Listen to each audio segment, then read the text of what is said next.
Nunca pensó que su trabajo de limpiar oficinas le daría el poder de salvar una vida. Pero ese día, mientras todos ignoraban las señales, ella fue la única que las vio. Y lo que hizo después cambió el destino de un hombre poderoso, y el suyo para siempre. Isabel tenía 48 años, piel oscura y manos cansadas de fregar pisos desde antes del amanecer. Trabajaba limpiando las oficinas de una de las empresas más grandes de la ciudad. Allí, cada mañana, veía pasar a ejecutivos con trajes caros, relojes de oro y sonrisas falsas que ni siquiera la miraban a los ojos. Para ellos, Isabel era invisible, hasta aquel lunes en que algo la obligó a mirar más de cerca. Aquella noche, Rosa entró en la oficina del piso 42 como tantas otras veces, con su carrito de limpieza, los guantes puestos y la rutina grabada en la memoria. El aire olía a café viejo y a un perfume masculino caro que siempre quedaba impregnado en el ambiente, incluso horas después de que Javier se marchara. Sobre su escritorio había papeles apilados, contratos con letras tan pequeñas que parecían diseñadas para agotar la vista, y la ya habitual taza de cerámica negra que él usaba todas las mañanas. Pero algo distinto llamó su atención. Junto a la taza, perfectamente alineada con la esquina de la mesa, había una servilleta blanca doblada por la mitad. A simple vista no parecía nada especial, hasta que Rosa la tomó para tirarla a la basura y notó unas manchas irregulares de color rojo oscuro. No eran restos de salsa ni de tinta. Eran pequeñas gotas secas, como las que había visto cuando su padre tosía sangre en los últimos meses de su enfermedad. Se quedó un instante inmóvil, con la servilleta en la mano, sintiendo un escalofrío recorrerle la espalda. Intentó tranquilizarse pensando que tal vez Javier se había mordido el labio o tenía una herida en la boca, algo sin importancia. Pero al acercarse a la taza, vio que en el borde también había una fina marca marrón rojiza, como si el café se hubiera mezclado con sangre antes de secarse. Tragó saliva y dejó la taza en el fregadero portátil del pasillo. No era doctora, ni mucho menos, pero su instinto le gritaba que aquello no era normal. Durante las noches siguientes, Rosa empezó a fijarse más. No lo hacía de forma consciente al principio, pero cada vez que entraba en esa oficina buscaba señales, casi sin darse cuenta. Y las señales estaban allí.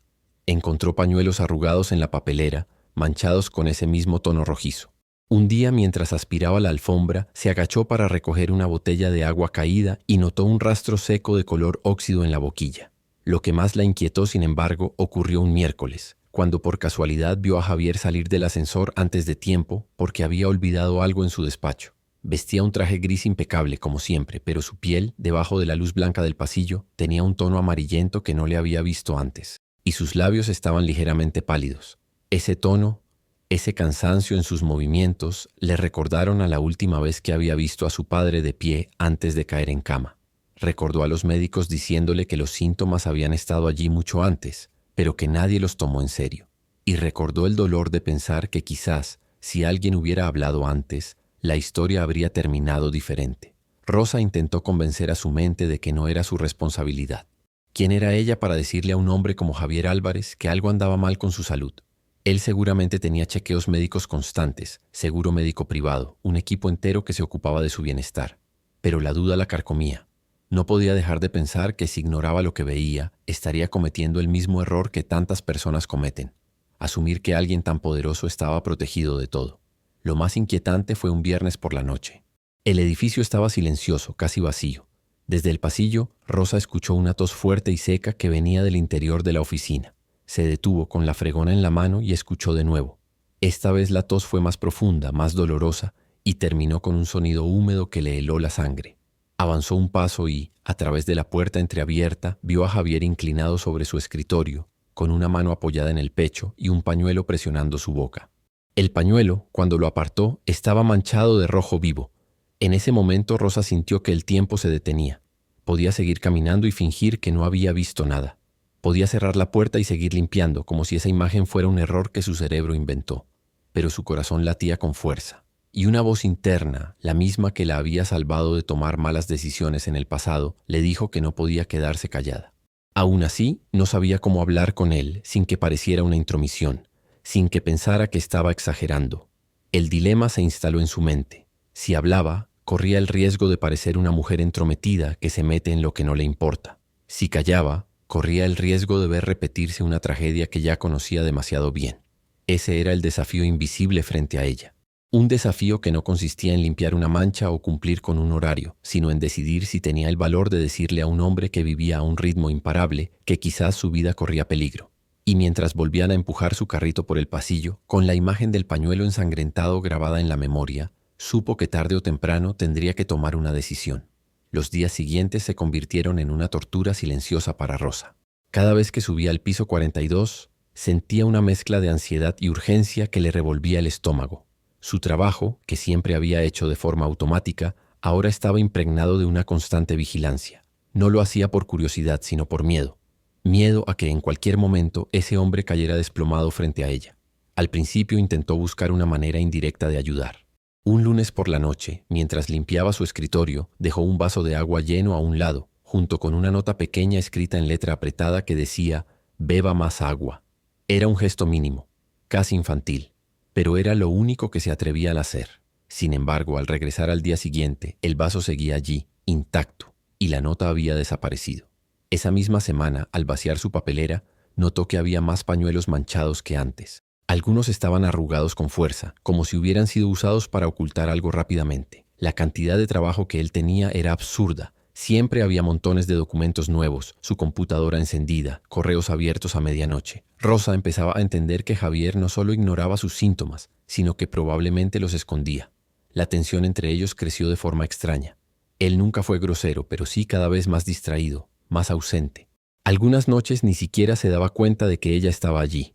Caminaba por la oficina como un fantasma, con una taza en la mano y los ojos vidriosos, tosiendo contra el codo o escondiendo la cara tras un pañuelo. Rosa se mordía los labios para no decir nada. Había prometido mentalmente esperar un poco más, observar, reunir pruebas en su cabeza antes de arriesgarse a hablar. Pero esa espera se convirtió en una carga insoportable. Dormía mal, soñando con la imagen de su padre, con la misma piel amarillenta y los mismos labios pálidos. Recordaba el momento en que él, tosiendo sangre, le decía que estaba bien, que solo era un resfriado fuerte. Recordaba el sonido de la ambulancia y el eco de los médicos diciendo que habían llegado tarde. Esa herida no cerrada empezaba a sangrar de nuevo cada vez que veía a Javier inclinarse sobre su escritorio como si cargara un peso invisible en los hombros. Hubo un momento decisivo un jueves. Javier había olvidado cerrar la puerta de su despacho y mientras Rosa pasaba la aspiradora en el pasillo, escuchó un ruido sordo como el golpe de un cuerpo contra una superficie dura. Entró sin pensar y lo vio medio arrodillado, con una mano apoyada en el borde del escritorio y la otra sosteniendo un pañuelo empapado de rojo. Lo miró a los ojos y por un instante no vio al CEO, al hombre inalcanzable de trajes caros, sino a un ser humano frágil, asustado y agotado. «Señor Álvarez, tiene que ir a un médico», dijo, con la voz quebrada. Él intentó esbozar una sonrisa. «Solo es estrés», respondió, aunque su respiración era irregular. «No, no es estrés. Yo sé lo que es el estrés. Esto es otra cosa». Rosa dio un paso hacia él dejando caer los guantes de goma al suelo. Sentía que si no hablaba en ese momento, se arrepentiría toda su vida. Le contó con un hilo de voz la historia de su padre. Le dijo cómo los mismos síntomas se habían repetido durante meses, cómo todos pensaron que era algo menor, y cómo un día se dieron cuenta de que ya no había nada que hacer. Mientras hablaba, sus manos temblaban y su corazón golpeaba con fuerza. Javier la escuchaba sin interrumpir, pero con una expresión que mezclaba incredulidad y cansancio. Cuando ella terminó, él apartó la mirada, como si le costara aceptar lo que oía. Pero también había algo más, una chispa de duda en sus propios pensamientos. «Tengo una reunión en 20 minutos», dijo al fin, como una excusa. «La reunión puede esperar. Su vida no». Esa frase quedó suspendida en el aire. Rosa sabía que había cruzado una línea, pero no le importaba. No podía seguir fingiendo que no veía lo que veía. Él se quedó mirándola unos segundos que parecieron eternos. Después, sin decir una palabra, tomó su abrigo y se dirigió hacia el ascensor. En el camino al hospital, el silencio llenó el espacio. Javier no estaba acostumbrado a que alguien le dijera qué hacer, y mucho menos una persona que trabajaba limpiando su oficina. Pero algo en el tono de Rosa lo había hecho ceder. Algo en su mirada, en la forma en que hablaba de la muerte de su padre, le había atravesado las defensas. Para Rosa, aquel trayecto fue una mezcla de alivio y terror. Alivio por saber que finalmente había logrado moverlo a actuar y terror por pensar en lo que los médicos podrían decir. No quería estar allí para escuchar un diagnóstico devastador, pero tampoco podía abandonarlo ahora. Y así, mientras las luces de la ciudad pasaban rápidas por la ventana, ambos sabían que esa noche no se parecía a ninguna otra. El hospital estaba casi vacío cuando llegaron. Eran las 11:30 de la noche y el pasillo de urgencias estaba iluminado con una luz fría que hacía que todo pareciera más silencioso y distante. Javier entró con paso rápido, como si quisiera demostrar que no era nada grave, pero Rosa notó que sus hombros estaban tensos y que respiraba con más dificultad de lo normal. Ella lo acompañó hasta la recepción, donde una enfermera joven levantó la vista, lo reconoció inmediatamente y con un gesto profesional les pidió que esperaran unos minutos. Mientras aguardaban, Rosa se sentó en una de esas sillas de plástico que siempre parecen más incómodas de lo necesario. Javier permanecía de pie mirando el suelo. No hablaban. No hacía falta. El silencio estaba lleno de pensamientos que ninguno de los dos quería pronunciar. Después de un par de minutos, un médico apareció en la puerta, los llamó y los condujo a una sala pequeña para una evaluación inicial. Allí comenzaron las preguntas de rutina. ¿Desde cuándo tosía? ¿Había notado sangrado? ¿Dolores abdominales? ¿Fatiga excesiva? Javier contestaba con evasivas, restando importancia a cada síntoma. Rosa, sin embargo, lo interrumpió en varias ocasiones para decir la verdad. Dijo que lo había visto con manchas de sangre en servilletas y pañuelos, que su piel había cambiado de color, que estaba perdiendo peso. Javier la miró de reojo, pero no la corrigió. Le tomaron muestras de sangre, le hicieron radiografías y una ecografía abdominal. Los resultados preliminares llegaron más rápido de lo esperado, y la expresión del médico lo decía todo antes de que pronunciara una sola palabra. Le pidió a Javier que se sentara. Su voz era firme pero compasiva cuando explicó que había señales claras de un daño hepático avanzado, probablemente causado por una enfermedad crónica que no había sido diagnosticada a tiempo. La tos con sangre, dijo, indicaba que la presión en las venas del esófago era peligrosamente alta, algo que podría derivar en una hemorragia interna en cualquier momento. Si no hubiera venido hoy, probablemente estaría enfrentando una crisis grave en cuestión de días, añadió el médico. Rosa sintió que el aire se volvía más denso. Recordó a su padre otra vez, pero esta vez no fue una imagen triste, sino una sensación de alivio mezclada con miedo. Miedo de lo que aún quedaba por venir, pero alivio haber llegado antes de que fuera demasiado tarde. Javier no dijo nada durante unos segundos. Mantenía la vista fija en el suelo con las manos entrelazadas. Parecía procesar la información con dificultad. Finalmente levantó la cabeza y preguntó con voz baja qué debía hacer. El médico fue claro. Necesitaba iniciar un tratamiento inmediato, reducir drásticamente el estrés y someterse a controles semanales. Además, tendría que quedarse hospitalizado al menos un par de días para estabilizar su condición. Para un hombre acostumbrado a dirigir empresas, dar órdenes y tomar decisiones rápidas, aceptar la idea de quedarse en cama bajo la supervisión de otros era casi humillante. Pero en ese momento no discutió, solo asintió. Rosa, que seguía de pie junto a la puerta, sintió un nudo en la garganta, no porque se alegrara de que él estuviera enfermo, sino porque sabía que ese instante, ese pequeño acto de asentir, podía significar la diferencia entre la vida y la muerte. Lo trasladaron a una habitación en el tercer piso. El pasillo olía a desinfectante y a algo indefinible que siempre acompaña a los hospitales, una mezcla de esperanza y temor.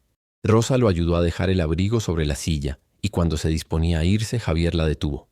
«No sé por qué hiciste esto», dijo mirándola directamente. «Pero, gracias». Ella no encontró palabras. Solo asintió y se dispuso a marcharse, pero antes de salir volvió la vista atrás y lo vio acostado, ya con los ojos cerrados. Se dio cuenta de que por primera vez desde que lo conocía, Javier parecía descansar. Esa noche, mientras regresaba a su casa en un autobús casi vacío, Rosa sintió un cansancio profundo, pero no físico, sino emocional. Sabía que las cosas podían complicarse, que el tratamiento no sería fácil, pero también sabía que al menos había dado un paso para cambiar el rumbo de esa historia. Al día siguiente, cuando volvió a su turno, todo el edificio estaba hablando de la repentina hospitalización del CEO. Algunos parecían preocupados, otros solo curiosos. Nadie sabía los detalles, y Rosa no los contó. No lo hizo por secreto, sino por respeto. Esa era la vida de Javier, y ahora, de alguna manera, también era parte de la suya. Lo visitó de nuevo esa tarde. Esta vez él estaba más despierto y un poco más conversador. Le contó que en sus últimos chequeos había ignorado ciertos resultados porque pensaba que eran simples variaciones. Había priorizado reuniones, viajes y contratos por encima de cualquier síntoma. Le confesó que, de no ser por su insistencia, probablemente habría seguido así hasta colapsar. «Supongo que necesitaba que alguien me dijera que parara», dijo, esbozando una sonrisa cansada. «A veces lo que más necesitamos es lo que menos queremos escuchar», respondió Rosa. Ese intercambio quedó grabado en la memoria de ambos. Para Javier fue el momento en que entendió que su vida no era invulnerable. Para Rosa fue la confirmación de que una voz honesta, aunque venga de quien menos esperas, puede cambiarlo todo. Las semanas siguientes fueron un proceso de transformación lenta pero profunda. Javier permaneció en el hospital el tiempo necesario para estabilizar su salud. Siguió el tratamiento al pie de la letra y por primera vez en muchos años aceptó que no podía estar al frente de todo. Delegó responsabilidades, canceló viajes y permitió que su equipo tomara decisiones sin él. Aunque al principio le costó, pronto entendió que no solo su empresa, sino también su propia vida dependían de ese cambio. Rosa, mientras tanto, continuó con su rutina en el edificio. Sin embargo, ya no era la misma mujer que caminaba por los pasillos sin ser notada. Varias personas comenzaron a acercarse para preguntarle cómo estaba el jefe, y en sus miradas había un reconocimiento silencioso. Algunos sabían, o al menos intuían, que ella había tenido algo que ver con la hospitalización a tiempo. Un mes después, cuando Javier regresó al trabajo, lo hizo con un ritmo completamente diferente. Ya no se quedaba hasta la madrugada en la oficina, bebía más agua que café, y había reducido drásticamente su carga de reuniones. Una tarde la llamó a su despacho. Rosa entró con las manos húmedas de tanto limpiar y una mezcla de nervios y curiosidad. «Quiero que sepas algo», le dijo Javier mirándola con seriedad. «Si hoy estoy aquí es por ti. No fue fácil escucharte ese día, pero me diste el empujón que necesitaba. Por eso quiero ofrecerte un puesto diferente». Ella parpadeó sin entender. Javier le explicó que quería que trabajara como su asistente personal, ayudándole a organizar su agenda y también a recordarle que su salud no era negociable. Rosa dudó unos segundos pensando en su vida sencilla, en lo que significaba un cambio así. Pero aceptó, no por el salario, aunque era mucho mejor, sino porque sentía que de alguna manera ese era el cierre natural de lo que había empezado aquella noche. Con el tiempo Javier contó públicamente la historia. No dio detalles médicos, pero sí habló de la mujer que vio lo que todos ignoraban, y de cómo esa observación le salvó la vida. En conferencias y entrevistas repetía la misma idea. No subestimen a las personas que trabajan en silencio. A veces ellas ven más que todos nosotros juntos. Para Rosa, esas palabras eran un recordatorio de que el valor no depende de un título, ni de un puesto, ni de un sueldo. Depende de la disposición a actuar cuando algo dentro de ti te dice que debes hacerlo. Esa noche, al volver a casa, pensó en su padre. No pudo salvarlo a él, pero había salvado a alguien más. Y eso, de alguna forma, sanar una herida que llevaba años abierta. Si esta historia te conmovió, recuerda que hay héroes en los lugares más inesperados. Suscríbete y no te pierdas las próximas historias reales que pueden cambiar tu forma de ver el mundo.